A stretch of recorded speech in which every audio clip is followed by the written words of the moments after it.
जटाटवी गलज्जल प्रवाह पावितस्थले कलेवलम्ब्यलम्बितां भुजङ्गतुङ्गमालिकान्तमड्डमड्डमड्डमन्निनादवड्डमर्व દ્વારા રઘુબાવાના સોમયજ્ઞ છે। આજથી એની પરિક્રમા ને યજ્ઞ કાલથી ચાલુ થાય છે। આજે સામયું છે। જય શ્રી કૃષ્ણ। શાસ્ત્રી મેદાનમાં સોમયજ્ઞ છે, ચાલુ થઈ ગયો છે। તો બધા વૈષ્ણવને અપીલ છે કે આવે, પરિક્રમાનું ઘણું માહિતમ છે, પરિક્રમા લગાવે અહીંયા।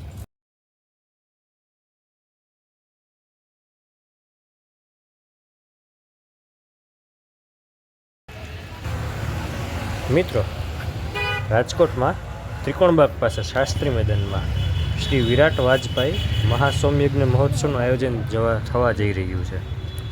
તારીખ 22/11/2024થી તારીખ 27/11/2024 સુધી। સમય સવારે રાતથી રાત્રે 9 વાગ્યા સુધી અને પરિક્રમા તો 24 કલાક માટે ખુલ્લી રહેશે, તમે ગમે ત્યારે પરિક્રમા કરી શકશો।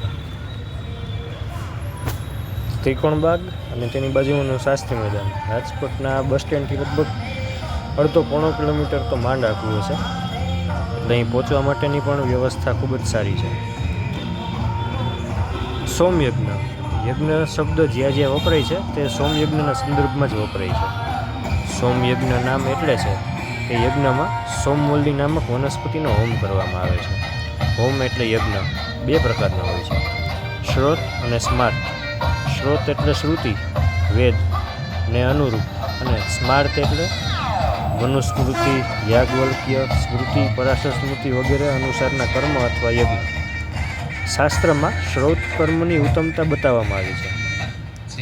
શ્રૌત કર્મમાં પણ સોમયજ્ઞની સર્વોચ્ચતા બતાવવામાં આવી છે। સોમવલ્લી માટે ભગવાન શ્રી કૃષ્ણ ભગવદ્ ગીતામાં પોતાના સ્વમુખે આજ્ઞા કરે છે કે સોમો ભૂત્વા રસાત્મક। ભગવદ્ ગીતા અધ્યાય 13 શ્લોક 15। અર્થાત સોમવલ્લી, સોમરસ એ ભગવાન શ્રી કૃષ્ણનું જ સ્વરૂપ છે। સોમયજ્ઞના મુખ્ય 7 પ્રકાર છે, જેને સપ્ત સોમ સંસ્થા કહેવાય છે। અગ્નિષ્ટોમ, અત્યગ્નિષ્ટોમ, અતિરાત્ર, આપ્તોર્યામ અને વાજપેયી। સોમયજ્ઞ એ ભક્તિનું કર્મમાર્ગીય સ્વરૂપ છે। શ્રી મહાપ્રભુજીએ તેમના અવતારકાળ દરમિયાન 22 સોમયજ્ઞ કર્યા હતા। શ્રી વિઠ્ઠલેશ પ્રભુચરણે પણ સોમયજ્ઞ કર્યાના ઉલ્લેખ મળે છે। સોમયજ્ઞ સ્થળ સમગ્ર બ્રહ્માંડના કેન્દ્રનું સ્વરૂપ ધારણ કરે છે। બધા જ તીર્થો મંડપમાં આવીને વાસ કરે છે। સોમયજ્ઞની પરિક્રમાનું વિશેષ મહત્વ છે। ભાવિકો 1008 સુધી પરિક્રમા કરે છે। સોમયજ્ઞનું મહાત્મ્ય નિસંતાન દંપતીઓમાં વિશેષ છે। નિસંતાન દંપતીઓ સોમયજ્ઞ સંલગ્ન વિષ્ણુ યાદમાં બેસવાનો આગ્રહ રાખે છે, તેમજ દીક્ષિત અને દીક્ષિત પત્નીના આશીર્વાદ લે છે।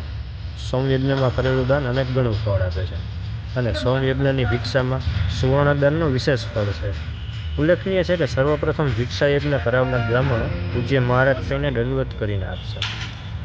સોમયજ્ઞમાં થતી અક્ષત વર્ષાના અક્ષત અને યજ્ઞ પૂર્ણાહુતિ બાદ ઈંટો વૈષ્ણવો પોતાના ઘરે પ્રસાદી રૂપે પધરાવી જાય છે। તમે જોઈ રહ્યા છો, અત્યારે આ સોમયજ્ઞની તડામાર તૈયારીઓ શરૂ થઈ ગઈ છે અને આવતીકાલથી યજ્ઞ પ્રારંભ થવા જઈ રહ્યો છે।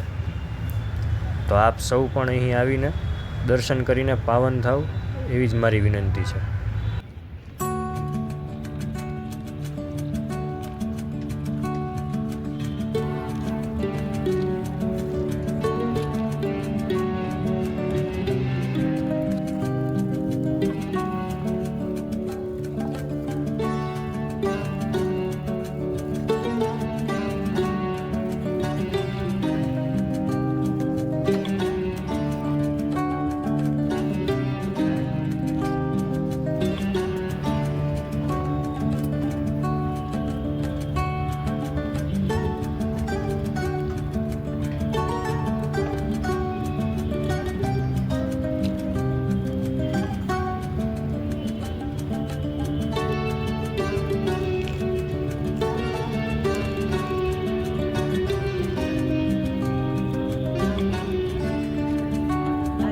દ્વારા રઘુબાવાના સોમયજ્ઞ છે।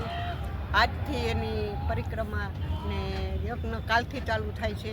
આજે સામયું છે। આ સ્ટોલમાં બધાય પુષ્ટિ માર્ગના વૈષ્ણવ ખૂબ જ આવે છે અને અહીંયા ખૂબ જ વેચાય છે ઠાકોરજીનું તમામ વસ્તુ હશે અહીંયા ઠાકોરજીની પહેલેથી છેલ્લે લગીની વસ્તુ તમે જોશો તો તમને ખ્યાલ આવશે કે આ બધું સરસ છે અને તમે લેશો ને હજી તો અમારી આ કાર્યવાહી ચાલુ છે અમે હજી તો ગોઠવીએ છીએ આજ પહેલો દિવસ જ છે અને કાલથી અમારો બીજો દિવસ સારું થશે એટલે આ બધું ગોઠવાઈ જશે અને તમે આવજો જરૂર જોજો અને જાણજો જે શિયાળાના વસ્ત્ર છે બધે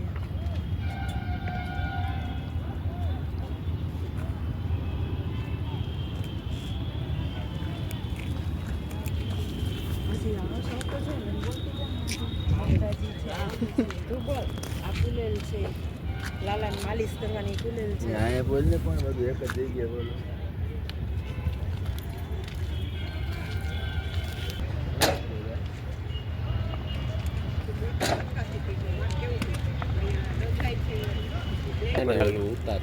વચ્ચે ન બોલતા હતા જય શ્રી કૃષ્ણ શાસ્ત્રી મેદાનમાં સોમયજ્ઞ છે ચાલુ થઈ ગયો છે તો બધા વૈષ્ણવને અપીલ છે કે આવે પરિક્રમાનું ઘણું માહિતમ છે પરિક્રમા લગાવે અહીંયા અને અહીંયા અમારો સ્ટોલ છે રાધે કૃષ્ણ સિંગાર અને આ બધી વસ્તુઓ પ્રોપર બધી વસ્તુ મળી જશે ગોલ્ડનમાં છે ડાયમંડમાં છે બધી જાતના અત્તર છે લગાવ સાફા ખીલોના ઝૂલા હા ઝૂલા હા કંઠી પ્રોપર બધી વસ્તુ મળી જશે એકવાર તમે મુલાકાત લેજો સત્યવાળમાં દુકાન છે રાધે કૃષ્ણ